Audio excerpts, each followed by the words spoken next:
What could a modern aircraft carrier and a ship built more than 1,000 years ago by the hands of Vikings without a single iron nail have in common?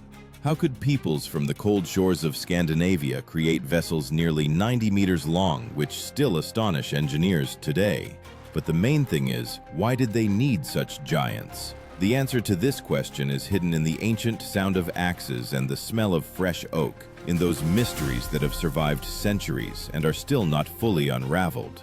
According to descriptions by medieval chroniclers, such colossal vessels like the legendary Drakkar did not merely sail, they flew across the waves. The ships on which Vikings conquered the seas were built according to the principle of overlapping plank riveting, which historians call clinker construction. This meant that each plank was laid over the previous one, like scales on the body of a sea monster. Thanks to this, the ship turned out light, flexible, and fast, capable of surviving the blows of northern storms. Archaeological finds in Roskilde, Denmark, confirm, even after 1,000 years, these hulls retain their shape as if they were built yesterday. Such an assembly method required incredible precision. An error the thickness of a fingernail could cost the vessel its life. Vikings used a tool that today would be called an edge axe, a wide blade, with the help of which the master could fit each plank with millimeter precision. One wrong blow, and weeks of work would be for naught. Among Vikings there was a special word for masters capable of building a ship, skipsmid. These were not just artisans, but priests of wood and wind. Their knowledge was passed down orally from generation to generation, and was worth more than gold. After all, a Drakkar was not merely transport, it was a symbol of the clan's soul. Imagine the noise of a coastal village, dozens of people working shoulder to shoulder, the smell of tar and salt tickling nostrils, and above it all rises the skeleton of a future marvel, long as a battlefield and slender as an arrow. Each frame is bent precisely to the master's palm, each plank as if finding its own place. Historians believe that such gigantic vessels, like the legendary sea serpent from Sorlanda, could reach lengths of up to 90 meters, accommodating over 100 warriors. And all this without blueprints, without measuring instruments, only by memory and by eye. But the most mysterious thing is not the dimensions, but how these vessels maintained stability on the waves. Modern engineers still debate how Vikings achieved the ideal ratio between lightness and strength. Perhaps the answer lies in the way they connected wood and sea into a single living creature. When a wave struck the hull, the Drakkar did not break. It bent. It lived.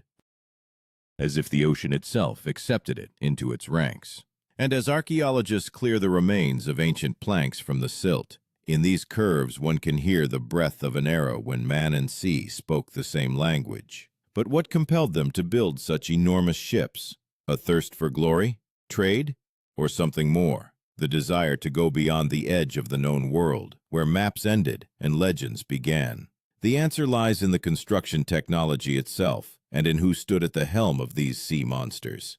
When archaeologists first raised the remains of a ship from Roskilde Fjord, they could not believe their eyes. Enormous oak planks, as if alive, retained the curve set by the master 1,000 years ago. These fragments belong to a so-called longship, a category of vessels created not for cargo transport, but for war and sudden strike. Long, narrow, almost without superstructures, they cut through the sea as if its surface were a smooth road. It was in such vessels that the principle that became the heart of the Scandinavian marvel was embodied: symmetrical construction from keel to sides. The keel, that is, the central beam, served as the ship's backbone. This term meant not just a structural detail. The keel gave the entire vessel its soul and direction. Without a perfectly straight keel, the ship did not sail, but struggled against the waves, like a person with a broken spine. Therefore, the laying of the keel was considered a sacred ritual. Offerings were brought to it, coins were placed, and sometimes even a drop of animal blood to appease the gods of the sea. Modern wood research shows that masters selected trees with a natural curve in their trunks for the ship's future ribs. They did not bend the wood, they sought its ready-made form in the forest. This is not engineering, this is a symphony of wood and man.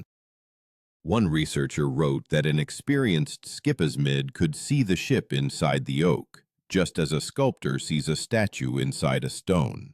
To join the planks, Vikings used ox sinews and tar. This method, known as sewn planking, allowed the hull to be watertight and flexible at the same time. Amazingly, such connections withstood no less than modern metal rivets. In the saga of Harold Fairhair, there is a mention that the ships of his fleet could cross a storm when waves struck higher than the masts. This is not a poetic exaggeration. Calculations by maritime historians show that a drakkar with a flexible hull could tilt almost 40 degrees without losing stability. The construction process itself resembled a military ritual. First, a plot of land by the water was chosen, the so-called ship's bed. Masters dug a pit, laid the keel there, and raised the sides in layers, securing each plank with wooden tree nails, pegs made of elm. After each row, the hull was coated with a mixture of tar and whale oil. This scent permeated skin, hair, and clothing, reminding them that the sea would now be a part of their lives. According to archaeological data, the construction of one large drakkar required about 40 oak trees and the labor of 50 people for a year. Not a single blueprint, no records. Everything existed only in the master's head and in his memory. Young apprentices stood nearby, memorizing every gesture, every sound of the axe, like a prayer. One 12th century chronicler wrote, "A skipasmid sees the sea before the ship touches the water." The Vikings themselves called these vessels dragons, not by chance. A monster's head was carved on the prow, intended to ward off evil spirits and enemies. This element was called drak, hence the word drakkar. Sometimes, according to legends, masters hid pieces of amber in the dragon's eyes so that the vessel would see its way, even in a storm. Archaeological finds indeed confirm the presence of stone or amber inlays in the prow decorations. The sound of hammers, the creak of wood, the smell of salt, all merged into one feeling. They were building not just a ship, but a path to glory. The drakkar became an extension of their body, a means to prove their strength to the gods. When the vessel was launched, the entire clan came out to the shore. Women brought bread, children held ropes, elders cast the ashes of burnt coal into the sea, a symbol of the eternal journey. Modern engineers from the Norwegian Maritime Museum attempted to recreate a similar ship and encountered an unexpected problem. Oak growing today has a different fiber structure, looser, less dense. That is, even if we have blueprints, we cannot fully replicate the ancient technology. Vikings worked with wood that no longer grows as it did 1,000 years ago. When the finished hull first began to breathe with the wind, the masters said that the ship had awakened. From that moment on, it no longer belonged to men, but to the sea. And everyone who stepped onto the deck knew. Ahead lay a path into the unknown, where only the strength of hand and will of heart could keep it afloat. But before these giants set off on their expeditions, they had to undergo a trial that determined whether the ship was worthy of seeing the waves of the North Sea. When the drakkar was ready, its life was only beginning. The first trial was called the Sea Test, an unofficial but crucial moment that could put an end to a year's worth of labor. The ship was launched into the water in complete silence. Not a word, not a song, only the creak of ropes and the dull thud of wood against water. If the vessel settled evenly, without listing, if the wind touched the sail as if greeting it, the masters nodded silently. The ship was accepted by the sea. If the hull began to play, bending unnaturally, the drakkar was dismantled, without regret, without complaint, because Vikings believed it was better to sink wood than to sink people. This test was not just a technical act, but part of a maritime cult. The sailors themselves called it seder, a magical consecration. Seder was not witchcraft, but a way to hear the will of the elements. They cast burnt branches into the water, observing whether they sank or floated. This is how they determined if the sea would accept the new ship. Archaeologists have found charred pieces of wood near construction sites, and many researchers consider this a direct trace of this ritual. After the water's approval, the next stage began. Rigging. The main pride of the Drakkar was its sail. It was woven from wool, impregnated with animal fat and blood to be waterproof. Yes, the Viking sail was literally alive. It smelled, it absorbed salt and sun, and with each voyage it became denser because of this. Researchers from the University of Oslo have proven such a woolen sail could withstand gusts of wind that would tear modern synthetic fabrics to pieces. The mast, that was the heart of the vessel, it was installed manually without hoisting mechanisms. Dozens of men raised the heavy log with ropes, while women sang rhythmic songs to set the tempo and maintain harmony between their bodies. This moment was so important that some sagas state, when the mast is raised, the ship acquires a name. The name was not chosen by the owner, but by the wind itself, according to how the first gust touched the sail. But tests of strength were still ahead. Each new Drakkar had to undergo the so-called rower's trial. This sounds simple, but in reality, it was hell. 50 and sometimes more than 100 people sat on the benches and rowed against the wind, testing the vessel's balance and flexibility. But before these giants set off on their expeditions, they had to undergo a trial that determined whether the ship was worthy of seeing the waves of the North Sea. When the Drakkar was ready, its life was only beginning. The first trial was called the Sea Test, an unofficial but crucial moment that could put an end to a year's worth of labor. The ship was launched into the water in complete silence. Not a word, not a song. Only the creak of ropes and the dull thud of wood against water. If the vessel settled evenly, without listing, if the wind touched the sail as if greeting it, the masters nodded silently. The ship was accepted by the sea. If the hull began to play, bending unnaturally, the Drakkar was dismantled, without regret, without complaint, because Vikings believed it was better to sink wood than to sink people. This test was not just a technical act, but part of a maritime cult. The sailors themselves called it Seder, a magical consecration.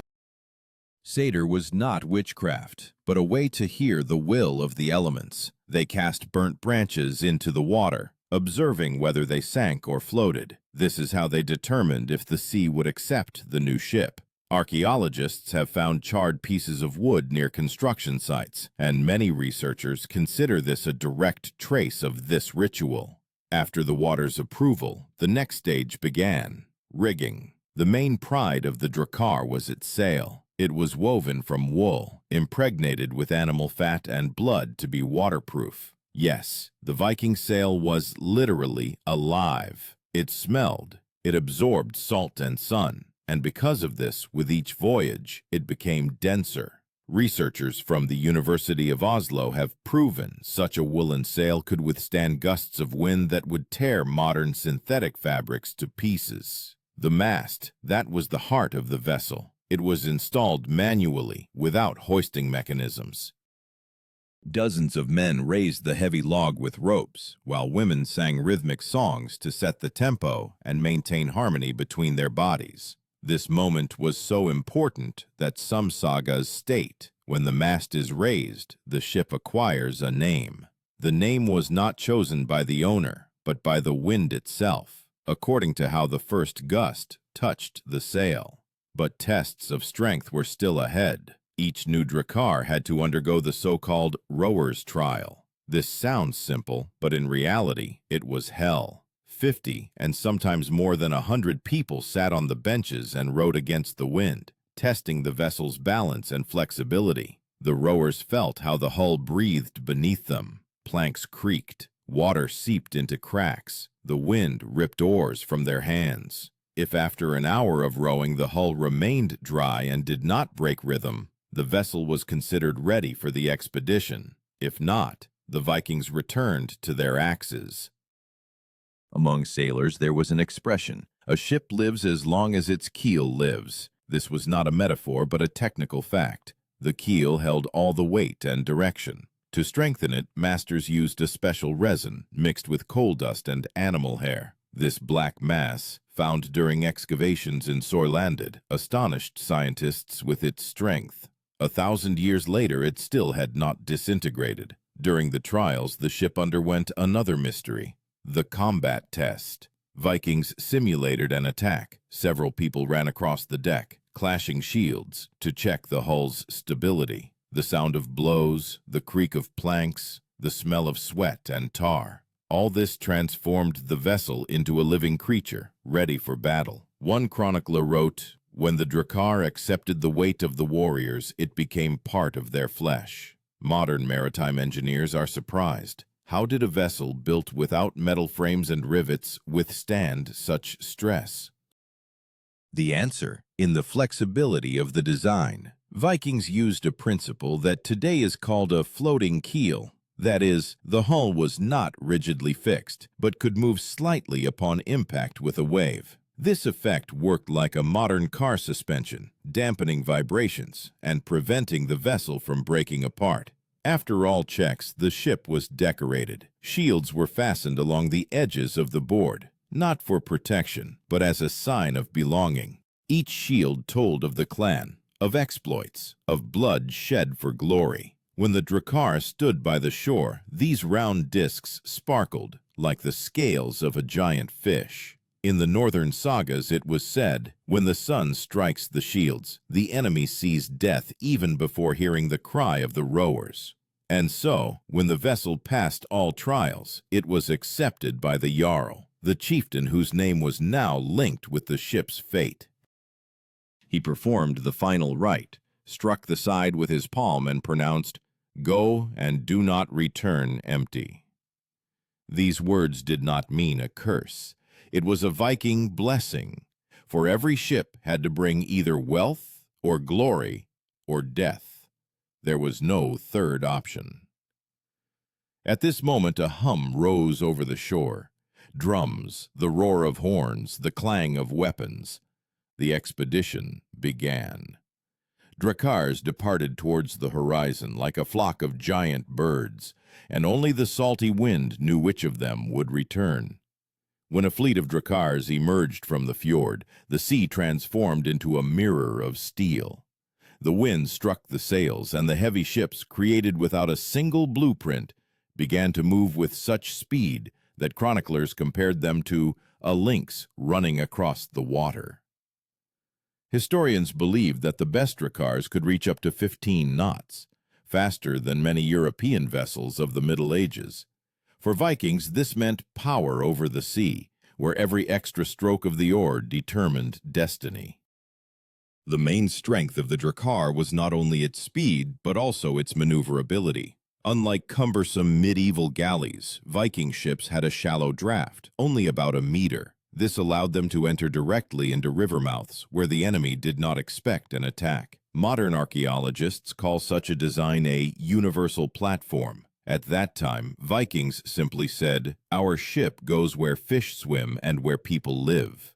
The key steering element was called the steering board, in Norwegian, steerboard. From this word later came the modern starboard, the right side of the ship. This board was attached to the stern, and it was steered by a person called a steersman, the helmsman. He was not just a steersman, but effectively the second commander after the Jarl. Everything depended on his intuition. If he erred, the Drakkar could capsize on a wave. According to chroniclers' descriptions, the helmsman stood barefoot, feeling the ship with his feet. When a wave struck, he did not look at a compass. They didn't exist. He listened to the sound of the hull.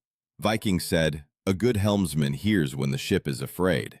Archaeological finds of the rudder from the Oseberg ship show that it was carved not just to steer, but to dampen vibrations from the water's impact. It was a masterpiece of hydrodynamics long before the advent of science. To stay on course, not maps but signs of the sea were used. Wind direction, flight of birds, watercolor, the smell of salt. Of particular importance were sunstones, transparent calcite crystals that refracted light even through clouds. Historians long considered this a myth until such a crystal was found on a 16th century English ship in 2012, proof that the technology truly existed. Vikings could determine the sun's position with an accuracy of several degrees, even in cloudy weather. When drakkars went on an expedition, each rower had his own place, a bench fastened to the side.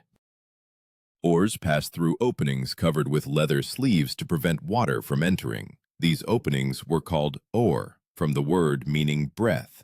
Vikings said, "Oar, these are the ship's lungs." The better they breathed, the faster the drakkar went.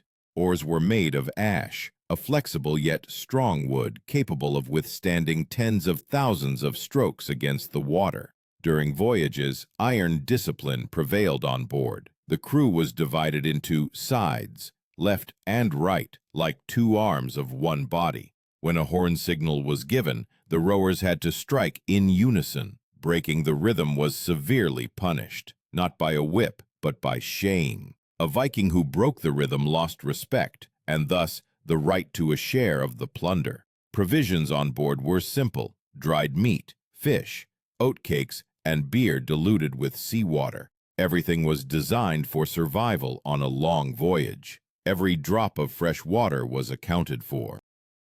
In the cold seas, the northerners conserved energy by rowing short but powerful strokes. Shifts occurred every 2 hours to conserve strength. When a storm began, the sail was furled, and they took to the oars. This was a moment of truth. The sea tested not only the vessel, but also the people. Waves rose like mountains. The mast bent under the wind, and the keel groaned like a living creature. And yet, the drakkars survived. Thanks to its flexibility, the hull did not break, but moved with the wave. Modern engineers acknowledge it was precisely this liveliness of the design that allowed Vikings to reach Iceland, Greenland, and even the shores of North America. Every expedition was a gamble with death. Vikings knew if the sea claimed them, it would return only splinters. But fear did not prevent them from singing. During storms, they performed battle songs, low, rhythmic, to the beat of the oars, to drown out the sound of the wind. These songs echoed the philosophy of the northern world. If you die, the sea will accept you as a brother. And yet, it was precisely in these voyages that the main secret of the drakkar was hidden. It was not created for trade or glory. Its shape, flexibility, speed, everything pointed to one goal: landing, an instant strike, surprise. When drakkars approached the enemy shore, their shadows merged with the horizon. And before the sentries could raise the alarm, the first warriors were already stepping onto the sand, ready to turn any shore into the beginning of a new saga. As the shore drew nearer, the drakkars changed their appearance. With sails unfurled, they resembled birds. But as soon as the Vikings heard the sound of the surf, these birds transformed into predators. The sail was furled, oars were laid in the water, and the ship glided towards land almost silently. From that moment, what it was created for began: an instant invasion. The drakkar's main strength was its shallow draft. Thanks to it, the vessel could approach the shore where other ships would run aground. Archaeologists in Iceland found remains of landings where drakkars entered river mouths at a depth not exceeding a man's knee. This allowed 100 armed warriors to disembark, literally within a minute. Modern military experts call this a prototype of an amphibious operation. A key concept explaining the drakkar's combat power is the shield formation. This was not a tactical formation on land, but a defense system on the ship. Shields, fastened along the side, served not only as decoration. They covered the rowers from arrows and spears, transforming the drakkar into a mobile fortress. When disembarkation began, warriors removed their shields and instantly reformed into a wall, the famous shield wall or skjaldborg. This was the very moment when sea and land united into a single line of attack. Historians note that Drakkars never operated alone. They traveled in flotillas of 20, 30, sometimes up to 100 vessels. Signals were given not by flags as with later fleets, but by the sounds of horns. Each Jarl had his own motif by which warriors recognized his voice. This signal echoed across the water, turning the fjord into a resonant battle hall. One English monk, an eyewitness to the raid on Lindisfarne, wrote, "We heard a trumpet blast, and the sea spoke with the voice of hell." During an attack, the ships turned their prows towards the shore. Each Drakkar had a narrow gangplank called a bree. This was a wooden platform that was thrown onto the sand. Along it, one after another, armed warriors descended. The entire operation took less than 10 minutes. Enemies had not yet managed to gather, and the Vikings were already raising their standards on the coastal hills. One of the most important technical elements of the Drakkar was hull balancing. During disembarkation, the weight shifted and the ship could capsize. To prevent this, masters calculated the weight distribution in advance. Modern marine engineers who analyzed reconstructions noted the Drakkar's center of gravity was ideally located between the mast and the middle of the keel. This allowed the vessel to remain stable even with a sudden rush of people onto the shore. When the attack concluded, the ship was not abandoned. It was pulled back into the water with ropes stretched over wooden rollers. The entire process took mere minutes. Thus, the flotilla could disappear from the horizon faster than an alarm could be raised. This element of surprise made the Vikings a legend, and their ships a symbol of fear throughout Europe. But it was not only war that made Drakkars immortal. Trading voyages, exploratory expeditions, everything was built upon the same vessels.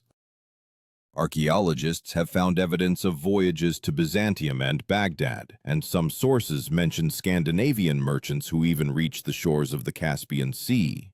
Vikings traded furs, slaves, amber, iron. Their ships became a bridge between the north and the east, between cold and sand. Interestingly, each flotilla had its own distinctions. Norwegians built Drakkars that were narrow and light for stormy seas. Danes built wider ones with a larger cargo hold, and Swedish Sneckars were distinguished by a long, almost serpentine hull, ideally suited for the rivers of Eastern Europe.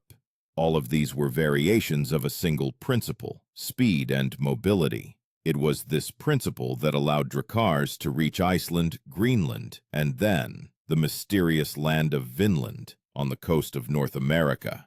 In the year 2000, archaeologists at Lonso Meadows confirmed Vikings indeed set foot there 500 years before Columbus.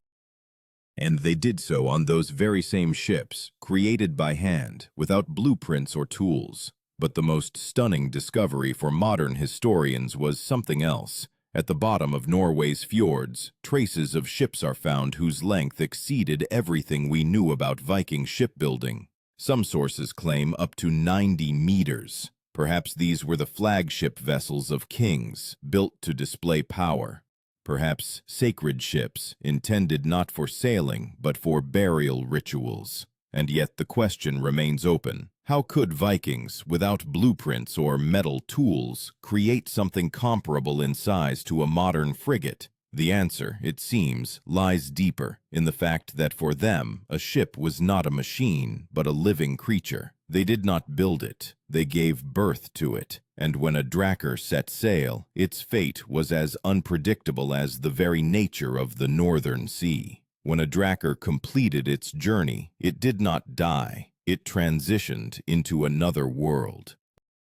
Vikings believed a ship, like a human, has a soul. Therefore, the best among them did not rot in docks, they were burned. The burial rite, described in the Ynglinga saga, was a warrior's final journey. He was laid on the ship's deck, surrounded by weapons, shields, armor. The vessel was set ablaze, and the wind transformed the flames into wings, carrying the warrior to Odin. Archaeologists have found dozens of such burials. The most famous is the Oseberg ship, discovered in Norway. It was preserved almost completely, and when scientists cleared it, they saw not just a vessel, but a work of art. carved dragons, patterns, ritual sleighs, fabrics with sun symbols. Even after 1,000 years, the smell of tar and wood was perceptible beneath layers of clay. Dracars died not from time, but from change. When Europe transitioned to large merchant vessels and heavy warships, the flexible monsters of the north gave way to slow giants. But their spirit did not disappear. The principles of their construction, symmetry, buoyancy, strength despite lightness, formed the basis of many maritime technologies. Modern engineers admit it is impossible to replicate the precision of the curves and the flexibility of the Drakkar. They were not the result of calculation, but the result of feeling. That very same feeling that connected man and wood, wind and sea. And now, knowing their secrets, a question arises. Could we, armed with all technologies, build a ship that would live for 1,000 years and still be alive? Or is this skill a forever lost art of people for whom the sea was not a path, but destiny?